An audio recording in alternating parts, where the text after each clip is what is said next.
What happens when you run 2,600 miles to escape an invisible killer, only to be murdered by a very real one? To understand the terrifying end of Blair Adams's life, we have to start with who he was before July of 1996. Right. Who was the man before the mystery? Yeah, exactly. Well, by all accounts, Blair was a responsible, happy, highly functional guy. He lived in Surrey, British Columbia. And he had struggled with alcohol in the past, right? He had, yes. But he had successfully maintained 2 years of sobriety through AA. And crucially here, he had absolutely no diagnosed history of mental illness. None at all. And he was a career construction foreman. He spent his whole life managing chaotic job sites, keeping everything tight, scheduled, logical.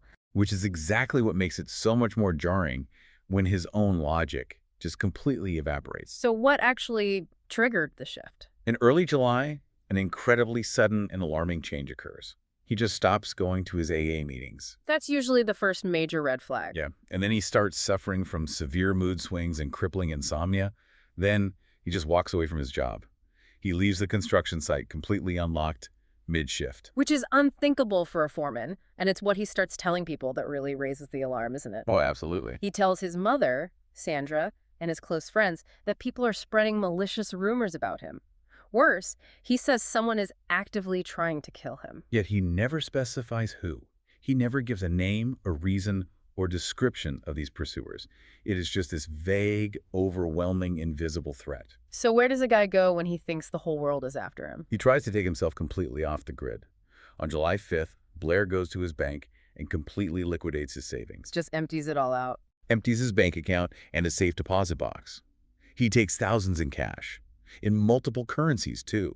U.S., Canadian, and German bills. And it wasn't just cash, was it? No. He also takes out solid gold bars, platinum coins, and jewelries, and he stuffs it all into a fanny pack. A fanny pack full of gold bars and platinum. It sounds absurd, almost like a cartoon bank heist. Why would someone carry heavy metals instead of just cutting a cashier's check? Psychologically, hoarding valuables in this specific way is often a symptom of extreme paranoia.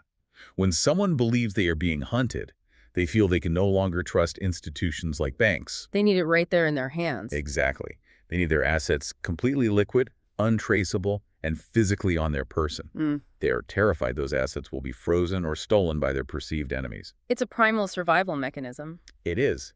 Even if the threat is entirely within their own mind, the biological fear response is 100% real. And that biological fear response launches him on a chaotic, seemingly impossible journey.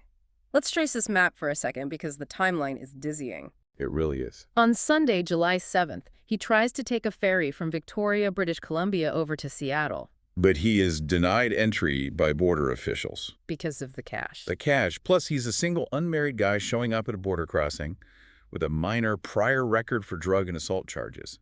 He fits the exact profile of a drug courier. So his first escape route is blocked. His panic must have been escalating wildly at this point. 2 days later, on July 9th, Canadian Border Patrol spots him wandering on foot near the Pacific Highway border crossing. On foot? Yes, and he has scratches all over his legs and hands like he's been moving through heavy brush. Police briefly detain him because they think he might be linked to a stolen vehicle found nearby. But they release him. Right, due to a total lack of evidence he wasn't connected to the car. Okay, so he finally manages to cross into Seattle in a rented Nissan Altima. Once he's in Seattle, he heads straight to the airport and buys a round-trip ticket to Frankfurt, Germany, paying about $1,600 in cash. And we should note, an ex-girlfriend of his did live in Germany. Right, but she later confirmed to investigators that he never called her, never told her he was coming. And he abandons that plan before the plane even boards anyway? Yeah. He trades that expensive international ticket in for a one-way ticket to Washington, D.C. Just bouncing across the map? He lands in D.C., rents a Toyota Camry, and then drives 500 miles southwest. He ends up in Knoxville, Tennessee, a city where he knew absolutely no one, no family, no friends, no business ties. I just want you to pause for a second and imagine the sheer physical and mental exhaustion of this journey. It's hard to even fathom. We are talking about bouncing across borders, dealing with police interrogations, wandering through brush, renting multiple cars, flying across the continent, and driving hundreds of miles. All in the span of a few days. Have you ever been so sleep-deprived and panicked that logic completely leaves the building? Your brain just stops processing reality correctly. That is the severely degraded physical and mental state Blair Adams is in when he arrives in Knoxville. Which brings us to the evening of July 10th. It's around 5:30 p.m., and Blair pulls his rented Toyota Camry into a BP gas station in Knoxville. And he complains to the clerk that his rental car won't start. Right, so a local tow truck driver named Gerald Sapp is called out to assist him. Here's where it gets really interesting. Sapp gets there and realizes immediately why the car won't start. Blair is stubbornly trying to use the key for the Nissan Altima he had abandoned all the way back in Seattle to start the Toyota Camry he is currently driving in Tennessee. Yeah, Sapp tells him, hey, you drove this car here, you have to have the right key in your pockets. Wait, he called a tow truck but refused to check his own pockets for the key? Did the driver try to force him to look? Sapp tried to reason with him, but he noted that Blair absolutely refused to pat himself down. He just stood there. Sapp described his demeanor as completely irrational and blank. Blank. That's so eerie. Refusing to check your own pockets, despite clear, undeniable evidence that you must possess the object you're looking for, is a profound psychological disconnect from reality. It's terrifying to think about being that lost in your own head. So Sapp ends up having the car towed and drops Blair off at a nearby Fairfield Inn. Security cameras catch Blair in the hotel lobby. And this footage is just bizarre. Very. In the span of just 40 minutes, he is recorded entering and exiting the lobby 5 separate times. He finally pays for a room using a $100 bill. But he just walks out the front door without even waiting for his change. And he never once enters that hotel room. He just wanders off into the Tennessee night. These actions, the blank refusal to check his pockets, pacing a lobby aimlessly, abandoning a safe room he just paid for, these are classic hallmarks of severe psychological dissociation. Right, he's not executing the calculated evasion tactics of a man running from a professional hitman. Not at all. He is a man whose internal compass has completely shattered. But all of this manic energy, all of this running comes to a sudden, brutal halt the next morning. At 7:30 a.m. on July 11th, construction workers arrive at a job site. It's a country inn and suites hotel that's currently under construction, about a half-mile away from the Fairfield Inn, where Blair had just booked that room. In the dirt parking lot, they find Blair's body. And the state of the crime scene is incredibly bizarre. It paints a vivid, perplexing picture that has fueled decades of speculation in internet theories. He was found half naked. His pants had been completely removed. His shirt was ripped open. His shoes and socks were off. And strangely, the socks were turned inside out. That's a very specific detail. What did investigators make of that? Initially, they were just baffled. But the most confusing part of the scene is what was left behind. Scattered around his body was nearly $4,000 in mixed currency, Blowing in the dirt. U.S., Canadian, and German bills, and that fanny pack, the one containing 5 ounces of gold, platinum coins, and jewelry. It was sitting right there next to him, unzipped but totally untouched. Whoever killed him didn't take a dime. Oh, and the missing Toyota key that he refused to look for at the gas station? It was found lying right nearby on the ground. The autopsy details are brutal. Blair died from septic shock, which was caused by a violently ruptured stomach. We should clarify what that actually means for anyone listening. Septic shock in this context means his body essentially poisoned itself after his stomach lining was violently ruptured by blunt force. It's a slow, agonizing way to die. It is, which tells us he was likely left there suffering in the dark for hours after the attack. The medical examiner determined this rupture was from a massive blow to the abdomen. Like a severe kick from a heavy boot, or even being struck by a car bumper. He also had a sliced forehead, likely from a club or a crowbar, and he had extensive defensive wounds on his hands. He fought back hard.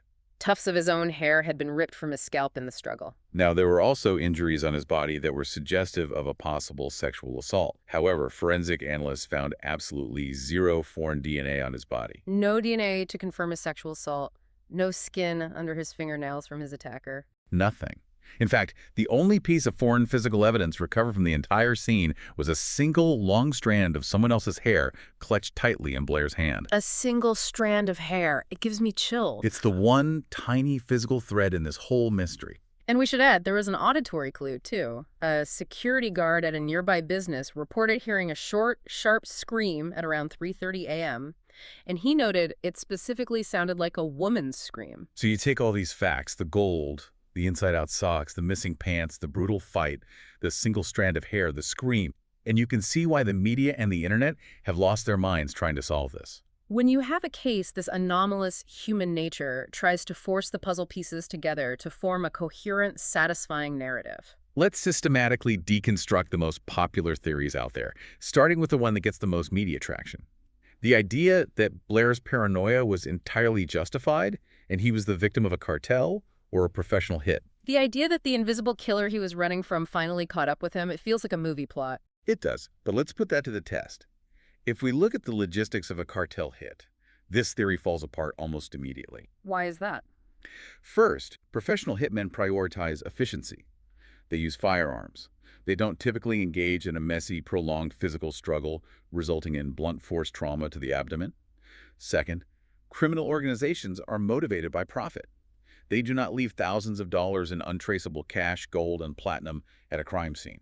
And just logistically, think about the time period. This is 1996. Yeah. There's no modern GPS tracking on rental cars, no ubiquitous cell phone location data.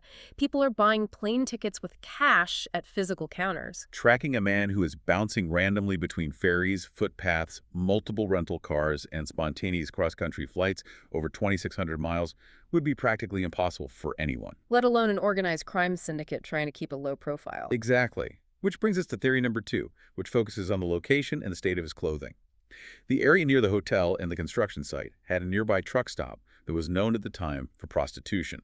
But wait, if the truck stop nearby is known for prostitution, isn't the simplest answer that a meetup just went horribly wrong? His pants were off, after all. That seems like a logical leap for investigators to make. It does seem plausible on the surface. But Dismantle the Media points out a critical flaw in this narrative. The total lack of any foreign DNA strongly argues against a sexually motivated crime. So why were his clothes off? Their advanced forensic reconstruction suggests an entirely different reason for this state of undress. Think about the physical mechanics of taking off socks. When you take your own socks off, you usually pull them from the toe or slide them down. Right. But if you were frantically pulling someone else's socks off in the dark, yanking them from the top down, they turn inside out. Oh, wow. So the ripped shirt, the pants pulled off by someone else, the inside-out socks. This indicates that the assailant was frantically searching Blair's body. Not for money, obviously, since they left the cash scattered around. Perhaps they were looking for a very specific small item like drugs. That paints a terrifying picture. Someone pinning him down on the dirt, ripping his clothes off, searching his body while he's fighting for his life. It really does. Which leads us to the third theory, and I think this is where the truth actually lives. It's what the Reddit true crime community calls the paranoia reality paradox. What's fascinating here is the perspective brought by everyday people dealing with severe mental illness. On Reddit, one user shared a deeply personal anecdote about their own brother who suffers from schizophrenia. Right, and before his diagnosis, the brother went on a similarly illogical cross-country flight. Yes. He hoarded cheap jewelry thinking it was protective. He believed grocery store barcodes were giving him encrypted instructions. He followed random license plates across state lines, convinced he was evading imaginary CIA agents. When you hear those visceral details following barcodes and license plates, it illustrates exactly how a mind justifies these massive leaps in logic. It bridges that gap between clinical terms and messy reality. And that makes Blair's erratic travel make total heartbreaking sense. The hoarding of the gold, the conviction that an unseen force is trying to kill him. That mental break put Blair in an incredibly vulnerable state. He is sleep-deprived, terrified, and totally disconnected from reality. He wanders away from a safe, well-lit hotel lobby in the middle of the night in a city he doesn't know. And he walks right into a dark, isolated, under-construction parking lot. This leads us to the tragic coincidence scenario. What if Blair, in this manic state, encounters opportunistic criminals, say local muggers or transients looking for a quick fix or an easy target? They see a confused guy wandering around in the dark. They attempt to rob him. But Blair, fueled by absolute terror, adrenaline, and his own extreme paranoia, doesn't just hand over his wallet. No, he firmly believes he is fighting the very assassins who've been tracking him across the continent. So he puts up a massive fight, a fight they were absolutely not expecting from a guy wandering around a half-built hotel. The situation escalates violently. The attackers strike a fatal blow, perhaps that brutal kick to the stomach with a heavy boot, or hitting him with a piece of rebar lying around the construction site. Blair goes down. And the attackers panic. Maybe this is when the woman screams, realizing they've just mortally wounded a man over what they thought would be an easy mugging. But why leave the gold? Put yourself in the shoes of a panic attacker in 1996. You're in a dark, dirt parking lot. You just killed someone. Your adrenaline is spiking. A fanny pack just looks like a cheap nylon bag.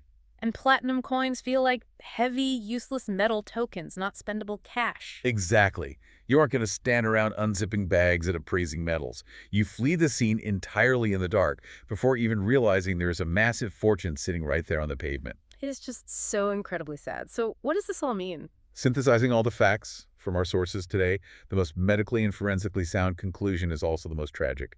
Blair Adams almost certainly suffered a devastating mental health crisis. An illness that sent him running in sheer terror from imaginary demons across North America. Only to have him tragically cross paths with a real-life monster in a dark parking lot in Tennessee. It is a stark, chilling reminder to all of us. It shows just how incredibly vulnerable the human mind can make us when it misfires. And it's a reminder that some mysteries, despite decades of digging, remain locked away. Right now, the only real hope for justice for Blair Adams rests on that single strand of hair, sitting in an evidence locker, just waiting for modern genetic genealogy, the kind of DNA tracing they use to catch serial killers through family trees, to catch up and finally put a name to the person who stood in that parking lot. It's a case where the media noise and the internet speculation have obscured the very human tragedy at its core. It really is. Before we sign off, I want to leave you with a final lingering question to ponder on your own. We know from the timeline that Blair was a career construction foreman. He spent his entire professional life on job sites, surrounded by scaffolding, heavy machinery, and half-finished buildings. And his 2,600-mile journey ended when he was found dead in the parking lot of a country inn and suites that was actively under construction. Could it be that in his deeply terrified, completely dissociative state, his mind subconsciously drew him toward the familiar environment of a construction site? Was he walking through the dark, saw the scaffolding in the dirt, and thought he was finding a place of safety? Did that desperate search for the familiar inadvertently place him in the exact, isolated, dangerous location where he met his end? What does that say about the tragic irony of where we seek refuge when our own minds betray us? That is something that will stay with you.